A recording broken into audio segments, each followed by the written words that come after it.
தைப்பூச வரலாறு. தைப்பூசம் என்பது இறைவன் முருகனை போற்றும் முக்கியமான திருவிழா. இது திருப்பரங்குன்றத்தில் சிறப்பாக கொண்டாடப்படுகிறது.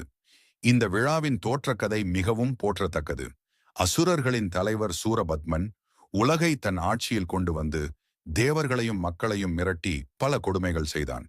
அவன் கொடுங்கோன்மைக்கு முற்றுப்புள்ளி வைக்க மகாவிஷ்ணுவின் பரம பக்தையான பார்வதி தேவி சிவபெருமானை வேண்டி முருகனை பெற்றாள். ஆனால் முருகனுக்கு இன்னும் ஒரு சக்தி தேவைப்பட்டது.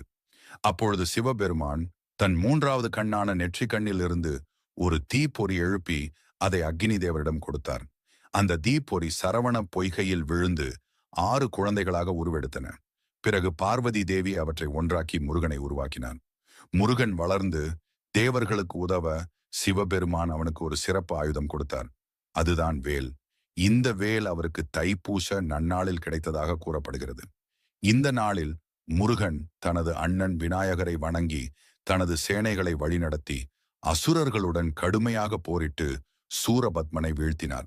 அதனால் தைப்பூசம் அன்று முருகனின் வெற்றி நினைவாக பக்தர்கள் வேல் வைத்து வழிபடுகிறார்கள். சிலர் காவடி எடுத்து விரதம் இருந்து பால் பஞ்சாமிர்தம் அபிஷேகம் செய்து வழிபடுகின்றனர். இது தைப்பூசத்தின் மிக முக்கியமான வரலாறு. இது உங்களுக்கு பிடித்திருக்கிறதா? பிடித்திருந்தால் சப்ஸ்கிரைப் பண்ணுங்க, ஷேர் பண்ணுங்க, லைக் பண்ணுங்க, கமெண்ட் பண்ணுங்க.